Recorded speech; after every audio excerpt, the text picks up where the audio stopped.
Oke. Jadi boleh berenang asal nggak keluar dari air ya dok ya. Baik, dari Umi Sofura. Izin bertanya dok, bagaimana kalau isoma dilakukan di rumah, tapi rumahnya kecil dan tidak memungkinkan untuk dipisah? Sementara kan di rumah sakit juga penuh sekarang. Gimana dok? Nah itu kan ada alternatif yang diberikan oleh Pemda. Salah satunya itu yang BPSDM ya, yang dekat dari Cimahi.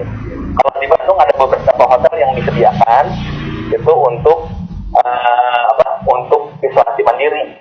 Ada hotel Sleepy, kemudian ada beberapa hotel yang terakhir adalah Australia tuh diperbolehkan.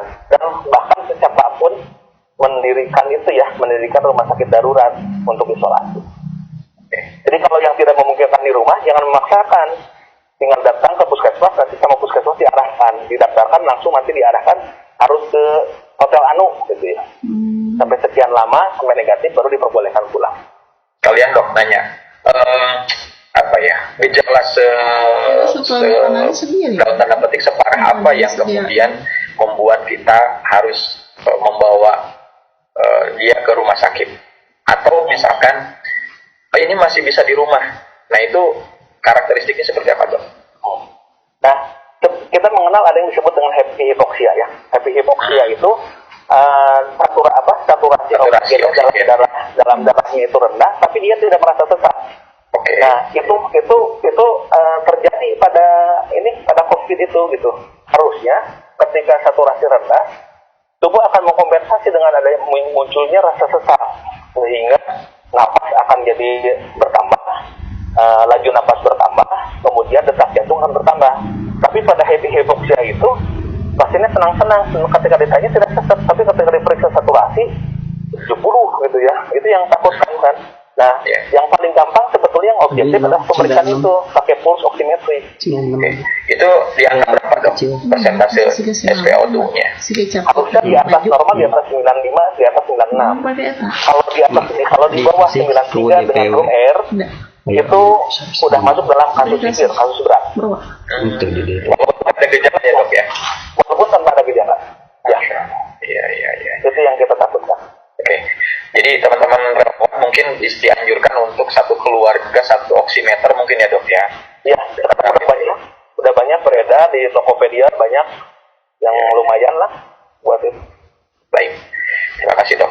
Kemudian dari Pak Dini Darmawan, satu vaksin baru untuk varian baru apakah sudah ada? Mungkin pertanyaannya saya modif ya. Apakah vaksin yang ada sekarang itu bisa menghadapi varian baru gitu dok? Amankah vaksin untuk ibu hamil? Itulah yang lagi diteliti sekarang gitu ya. Yang lagi diteliti. Tapi yang terakhir dari Prof. Amin Subandrio dari Ketua Lembaga Eijkman Jakarta gitu ya, menyampaikan bahwa yang varian-varian baru itu tidak merubah, tidak mutasinya itu bukan pada protein struktural yang prinsipal lah istilahnya itu. Jadi sebetulnya si vaksin-vaksin yang kita berikan itu masih efektif untuk mencegah.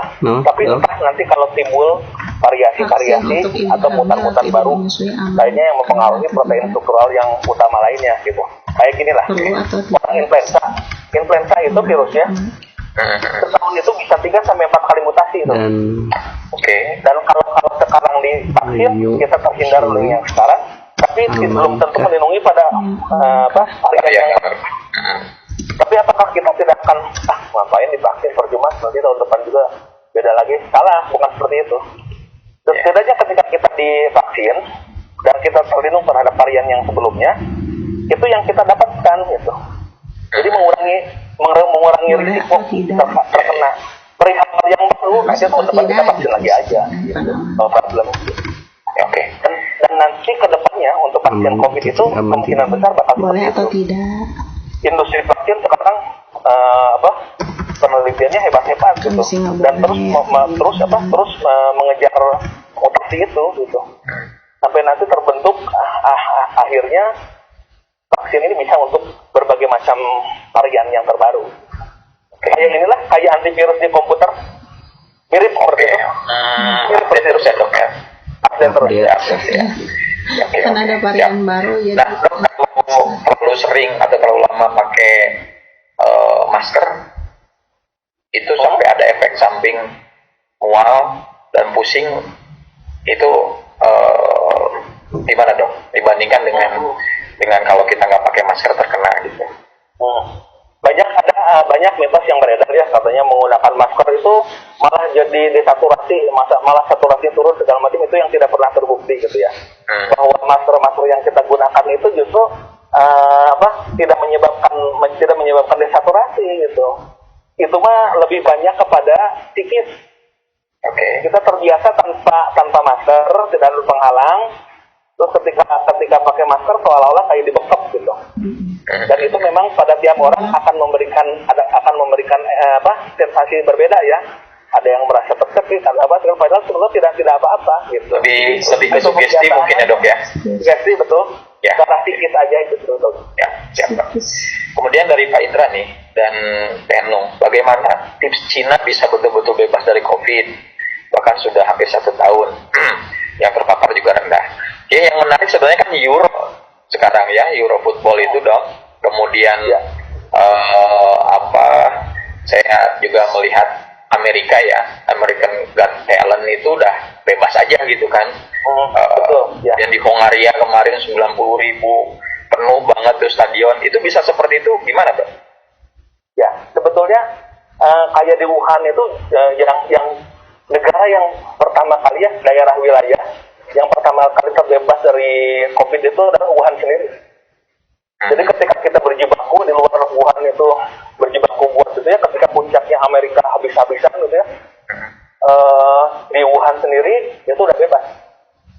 Jadi mereka melakukan sangat ketat sekali, benar-benar nge-lockdown daerah sana, nggak boleh ada yang masuk, yang sakit diobatin, bertahan, mungkin di lockdownnya nggak lama-lama, sekitar 2 minggu atau sampai 1 bulan gitu ya. Kemudian diobatin, yang tidak bertahan meninggal, kemudian yang bertahan dia akan sembuh gitu. Nah, itulah yang terjadi pada New Zealand. New Zealand kan angkanya 0.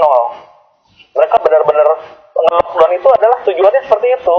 Jangan sampai yang dari dalam membawa keluar, jangan sampai yang dari luar masuk ke bawa sesuatu ke dalam. Prinsipnya itu sebetulnya. New Zealand di tempat lain mereka berhasil dengan skala wilayahnya masing-masing.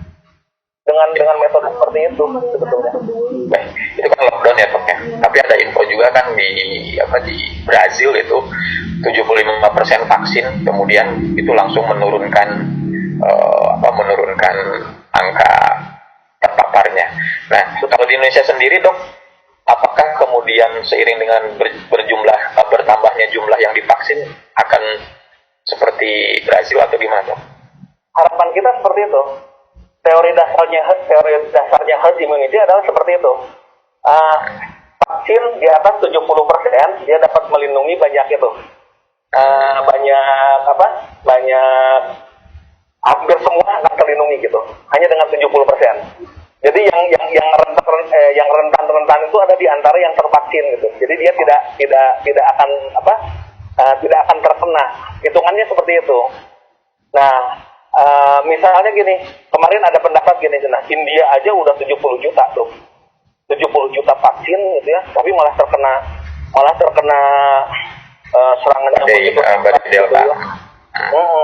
Nah itulah, ternyata diteliti betul India itu hampir sehari itu hampir 1 jutanya vaksinasi gitu ya, tapi dibandingkan dengan jumlah penduduknya yang 1,6 miliar, 70 juta itu kecil gitu. Indonesia targetnya adalah 181 juta dari 260 gitu. Sekarang 24 ya. Total 40 jutaan lah. Sama yang pertama itu 40 juta, hampir 45 juta gitu. Ya mudah-mudahan dengan semakin masalah pelayanan vaksin gitu di mana-mana gitu ya. Mudah-mudahan herd immunity sih makin cepat terbentuk gitu. Dan yang population at risk bisa kita lindungi. Siap. Seperti saya nih ya, tanggal berapa di Edelweiss itu vaksin yang pertama, kemudian qadarullah PCR positif Dok. Nah, untuk dapat vaksin yang kedua positif, itu ada jeda atau gimana? Sebetulnya nanti kalau udah sembuh langsung aja apa-apa ya. Betul, karena kan sebelumnya ada dari pemerintah nanti tunggu 3 bulan. Ternyata kan WHO merilis kan berdasar hasil penelitian as soon as possible kan, secepat mungkin. Walaupun kadar antibodinya karena ternyata kadar antibodi yang terbentuk pada orang yang terkena COVID belum tentu bagus juga. Gitu. Makanya orang-orang yang OTG itu tidak diperkenankan untuk memberikan tidak diperkenankan jadi donor plasma. Karena antibodi yang terbentuk pada orang OTG itu rendah. Oke. Gitu. Baik dok, terima kasih dok. Ini ada curhat dari seorang relawan. Afwan dok, kebetulan istri nakes di rumah sakit, nggak akan dibaca di Cibabat ya, yang menangani pasien COVID. Namun ketika dites PCR, selama hasilnya belum diumumkan, istri dan nakes lainnya yang di swab PCR tetap masuk kerja, dan ini sudah dari awal pandemi mulai seperti itu. Qadarullah 16 Juni istri positif COVID, namun hasilnya diumumkan 22. Sedangkan selama menunggu hasil, kami sekeluarga telah kemana-mana. Mengapa nakes-nakes tersebut tidak disuruh isolasi dulu selama menunggu hasil swab PCR? Gitu dok. Harusnya diisolasi. Harusnya diisolasi. Oke. Jadi ini kebijakan internal rumah sakit ya dok ya. Rumah sakit ya. Karena mungkin kalau itu dilakukan itu nggak akan bilang nggak bisa melakukan pelayanan. Berdampak pelayanan. Ya. Betul. Ya. Oke. Siap dok. Dok, kalau orang yang sudah pernah terkena COVID, apakah benar dia akan rentan terkena penyakit dikarenakan ada pembengkakan di paru-paru pasca terkena COVID? Nah, itu ada yang namanya long COVID syndrome. Ini tentang terminologi ini masih perdebatan. Ada post akut COVID. Kemudian ada banyak istilah, banyak terminologi dan belum ditetapkan secara resmi gitu ya. Tapi yang pertama kali muncul adalah istilah long COVID syndrome. Ada yang menyebutkan long hauler, ada gitu ya. Nah, itu di British Medical Journal disampaikan angkanya adalah komplikasi yang timbul setelah pasca COVID, setelah negatif gitu ya. Itu di atas, itu sekitar 50,2%. Di atas setengah penderita COVID itu mengalami komplikasi. Dan spektrumnya beragam, dari yang sangat ringan, dari yang ringan sampai yang berat. Kalau yang berat jelaslah dia paru-parunya rusak, hancur sehingga dia membutuhkan oksigen tambahan. Terusnya kalau yang ringan bisa menjadi terasa lelah terus gitu ya, mau beraktivitas gitu. Kemudian udah negatif ya dok ya? Negatif, betul. Nah, jadi disebutkan long COVID itu karena dia sudah negatif gitu. Jadi setelah negatif tapi masih menimbulkan gejala, masih ada simptom yang dirasakan oleh pasien. Jadi itu dianggap sebagai komplikasi dari COVID gitu. Pada yang berat betul paru-parunya rusak. Ya. Berarti spektrumnya luas ya dok ya. Nah itu adalah unpredictable. Tidak bisa kita menentukan, oh ini nanti lompatnya jadi ke jantung, ini jadi ke paru, ini ke endokrin. Enggak. Kita sampai sekarang tidak bisa menentukan apa yang menjadi risk factor seseorang terkena komplikasi pada organ tertentu. Oke dok, ada kasus sesudah negatif, kemudian dia masih ada peluang reinfeksi dok? Banyak ya. Kasusnya banyak yang dilaporkan. Walaupun untuk membuktikannya itu sulit kita, karena yang disebut dengan reinfeksi itu adalah harus dengan varian yang lain. Nah, gimana menentukan varian awal dan akhir? Harus full genomic sequencing.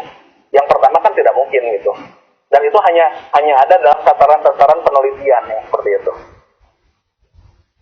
Siap. Baik. Saya survivor GBS. Nggak tahu ini apa GBS. Sekarang masuk tahun ketiga. Apakah aman divaksin dok? Insya Allah aman. Insya Allah aman. Ya. Selama kan GBS ada obat yang selalu diminum ya. Ada obat yang selalu diminum. Terus kalaupun ada sequel itu diperbolehkan. Awalnya memang saya lihat di CDC itu hati-hati pada orang GBS, ada catatannya. Ada catatannya. Salah satu yang pernah bertanya, salah satu dokter yang di kabupaten, beliau seorang survivor GBS. Beliau memperlihatkan kepada saya tentang yang data CDC itu. Memang betul di CDC ada, cuman pas dalam perjalanannya ternyata yang ditakutkan itu ternyata tidak terjadi ya. Silakan saja divaksin. Selama konsumsi obat GBS-nya terus ya. Ya. Oke. Jadi biasanya kan kalau GBS kan karena virus gitu ya, dan timbul berikutnya itu komplikasi yang terjadi aja sebetulnya kalau GBS itu. Dan kalau yang sampai survivor biasanya itu sequelnya nggak terlalu banyak gitu. Ya dok. Oke. Dok, ada yang terdiagnosa COVID, tapi ketika diresep minum obat yang diresepkan malah terasa mual, padahal sebelumnya tidak mual. Gimana dok? Itu mah efek sampingnya. Efek samping mah sebetulnya beragam. Jadi beragamnya itu dari tidak semua terjadi pada semua pasien. Ya. Jadi mungkin ada orang-orang tertentu yang menjadi mual gitu ya, diberikan Avigan jadi mual, ada yang menyebabkan dia berdebar, kemudian ada yang merasa tidak enak, jadi terasa demam atau apa gimana, itu adalah efek samping gitu ya. Selama masih bisa ditoleransi, menurut saya sih no problem, lebih baik karena benefitnya jauh lebih tinggi dibandingkan dengan yang efek samping yang dirasakan. Kecuali kalau misalnya bertambah berat gitu, yang mau tidak mau harus dihentikan dan dicari padanan yang lain yang amat yang tidak menimbulkan efek samping.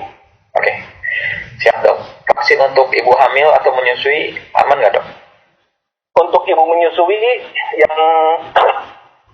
yang saya tahu boleh. Tapi kalau yang untuk hamil saat ini, kalau nggak salah masih belum di ACC. Oke. Jadi ya, belum cukup data yang kuat menyatakan bahwa ini safe untuk orang hamil. Baik, ibu-ibu yang hamil jangan dulu divaksin, bapak-bapak yang hamil vaksin aja. Oke, kemudian ini dok dari Saidah, apa ada kemungkinan kalau yang positif COVID dapat mengalami penyakit lain seperti tipus atau demam berdarah? Karena penciuman sudah balik lagi, tapi demam masih naik turun. Jadi ada kemungkinan penyerta gitu dok. Jadi kalau infeksi masih mungkin, angkanya lumayan. Ada sekitar 3-4%. Saya pernah memajukan bicara tentang koinfeksi ini gitu ya. Yang paling banyak adalah infeksi bakterial pada paru. Itu yang paling banyak. Yang keduanya ada infeksi pada saluran kemih dan pada infeksi lainnya gitu. Jadi angka koinfeksi itu kejadian koinfeksi itu terjadi gitu. Jadi ada penyakit lain selain COVID. Kan ada di dalam. Tapi sebetulnya ketika dalam perawatan itu sudah bisa terdeteksi gitu. Pasien-pasien yang kita rawat ternyata tidak ada perbaikan, kita pikirkan mungkin ada koinfeksi, kita lakukan pemeriksaan, ternyata positifnya tinggi, kemudian periksa lokal pitolinnya tinggi, segala macam, maka kita duga itu adalah adanya koinfeksi, maka kita berikan antibiotik tambahan. Baik dok, pertanyaan A1CF dok. Jadi yang sudah terpapar COVID tetap harus divaksin dok? Ya, harus. Oke, ya harus. Oke, pertanyaan yang tidak relevan saya lewat ya. Jadi paling efektif itu PSBB atau vaksin dok? Dua-duanya. Ya. Apapun yang bisa kita lakukan semua gitu. Sama ketika kita menteri pasien gitu ya, ketika tidak ada yang bisa kita lakukan buat apapun gitu ya kita tumpahkan semua gitu. Jadi ada pasien yang sudah ini pakainya secara politis seharusnya kayak gini. Tapi kalau ternyata bisa kita lakukan semua, lakukan gitu, timbulkan semua gitu.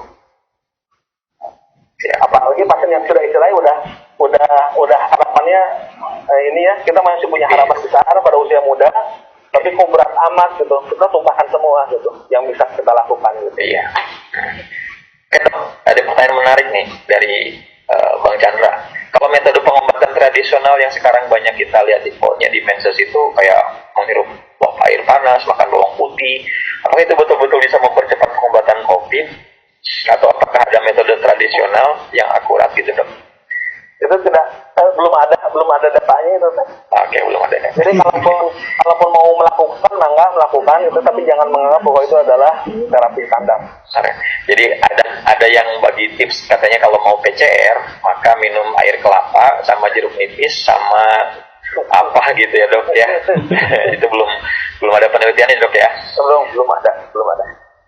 Oke, siap. Oke, sebentar. Tolong dok dibahas tentang bahaya COVID terhadap bayi, anak-anak, dan bujang tanggung. Jadi hari ini kan lumayan ya kasus terhadap anak-anak ya dok ya, Bang dok. Ya, untuk anak-anak sebetulnya manifestasi klinisnya tidak seberat itu ya. Sebagian besar tidak seberat pada orang tua karena sistem imunnya lagi berkembang. Nah, cuman kalau ternyata terkena pada anak-anak yang mempunyai komorbid seperti misalnya gizi buruk dan lain-lain, itu tentunya akan bermanifestasi lebih berat gitu. Badan lagi. Nah, yang menyebabkan kematian pada anak sebagian besar adalah proses inflamasinya gitu ya. Biasanya itu masuk dalam fase 2A dan 2B gitu ya. Pas awalnya mungkin hanya demam tinggi segala macam, dan ketika sistem imunnya gagal mengatasinya dan kemudian fase penyakitnya masuk ke 2A dan kemudian lanjut ke 2B dan ketiga, maka biasanya nggak ketolong gitu sampai seperti itu. Oke, jadi anak-anak relatif mereka itu lebih dalam tanda petik lebih kebal ya dok ya, lebih secara seolah-olah seperti kebal, padahal sistem imunnya yang lagi berkembang. Siap. Oke dok, kalau yang lagi pilek ada pendapat yang lagi pilek itu kemudian kalau di swab pasti positif, benar nggak dok? Belum tentu. Oke. Bisa aja orang pilek karena alergi, rintis alergi kronis gitu. Oke. Karena ada dok yang nggak mau di swab ketika dia lagi pilek karena dia berpendapat pasti jadi positif gitu. Padahal nggak juga ya dok ya? Enggak, tidak selalu. Tidak harus selalu seperti itu. Oke. Nah, kemudian ada lagi nggak mitos apa dok? Kalau habis divaksin panas, agak demam, itu kan suka dokter tuh bilang, ini bagus berarti tubuhnya bereaksi gitu kan. Nah, kalau habis divaksin nggak ada reaksi apa-apa, apakah itu tidak bagus dok? Nah, belum tentu. Belum tentu itu mitos. Sebagian besar yang dilaporkan, saya masuk anggota KIPI Kota Bandung dari Jawa Barat sudah. Yang dilaporkan sebagian besar adalah tunduh. Habis divaksin itu tunduh katanya, yang ringan gitu ya. Jadi belum tentu bahwa yang tidak demam itu tidak ada respon. Oke.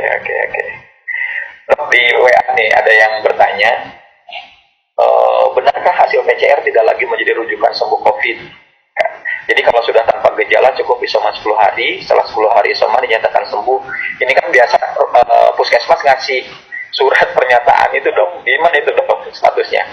Jadi itu yang kita harus pahami bahwa negara kita itu menganut sistem kesehatan yang dikaitkan dengan ekonomi gitu ya.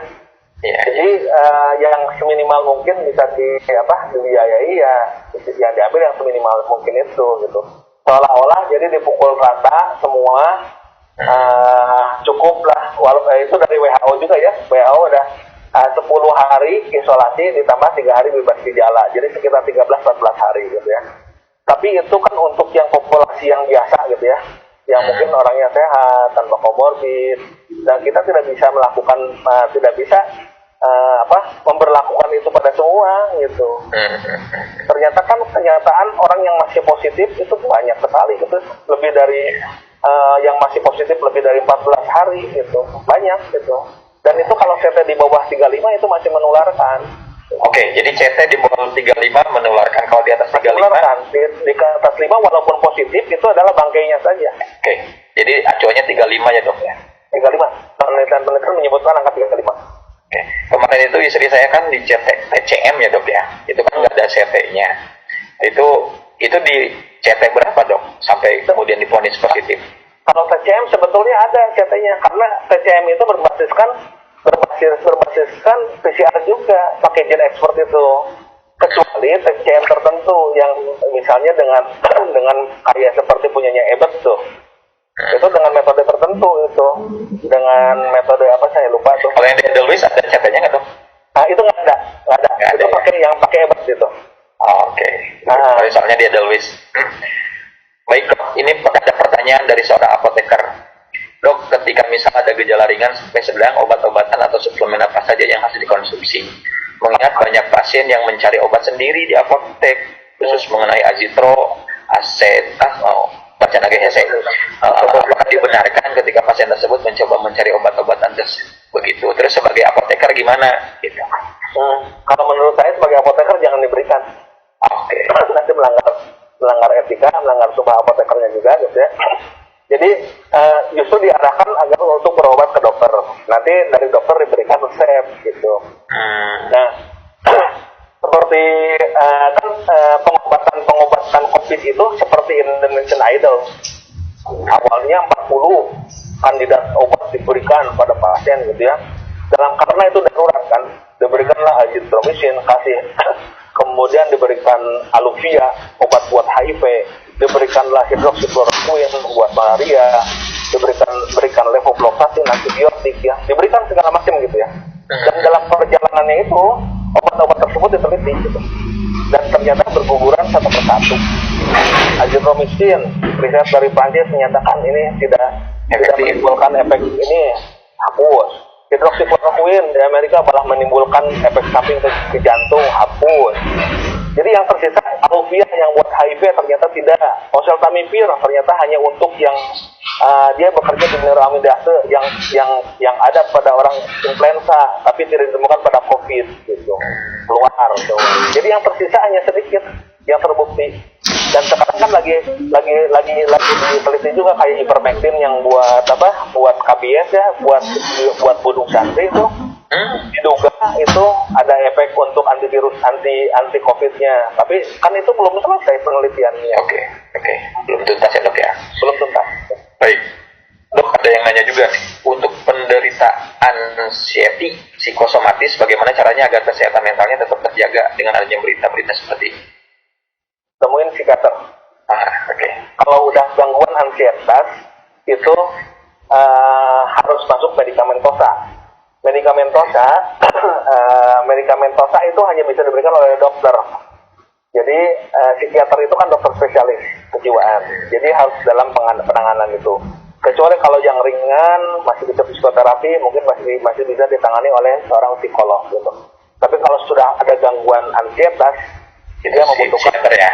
Betul, psikiater. Siap. Oke. Terakhir dok, karena kalau dibuka terus akan sampai subuh mungkin ya. Ada riwayat alergi yang dimasukkan 14 serum, cuman saya lupa alergi apa saja dan hilang datanya. Apakah saya harus tes alergi lagi sebelum divaksin? Menurut saya kalau ternyata dulu bukan alergi vaksin, no problem, vaksin aja. Siap. Jadi kalau alergi vaksin baru tidak divaksin gitu ya. Betul. Dr. Hendarsyah, terima kasih sudah membersamai kami kurang lebih luar biasa ya, lebih dari 1 jam. Terima kasih atas sharingnya. Mungkin Dr. Hendarsyah saya berikan kesempatan untuk closing statement dan dalam tanda petik memberikan gambaran Edelweiss itu gimana sih rumah sakit baru yang bisa kita banggakan. Mangga dok. Ya, Ibu Bapak sekalian, untuk closing statement yang pertama adalah untuk COVID ini gunakan segala daya upaya kita aja, jangan sampai tertular. Karena selalu prinsip preventif itu jauh lebih baik daripada kuratif. Apalagi sekarang unpredictable gitu ya. Dengan adanya varian yang baru, yang jauh lebih menular, yang jauh lebih mematikan, itu yang terbaik adalah jangan sampai kita tertular. Jadi hindari hal-hal yang istilahnya itu kalau bisa dihindari gitu. Jangan mengambil resiko terlalu tinggi, jangan belajar terlalu mahal. Cukuplah belajar dari kasus-kasus pasien lain yang meninggal gitu ya, yang mengalami perburukan segala macam. Kita bisa mengambil pelajaran dari sana, gimana caranya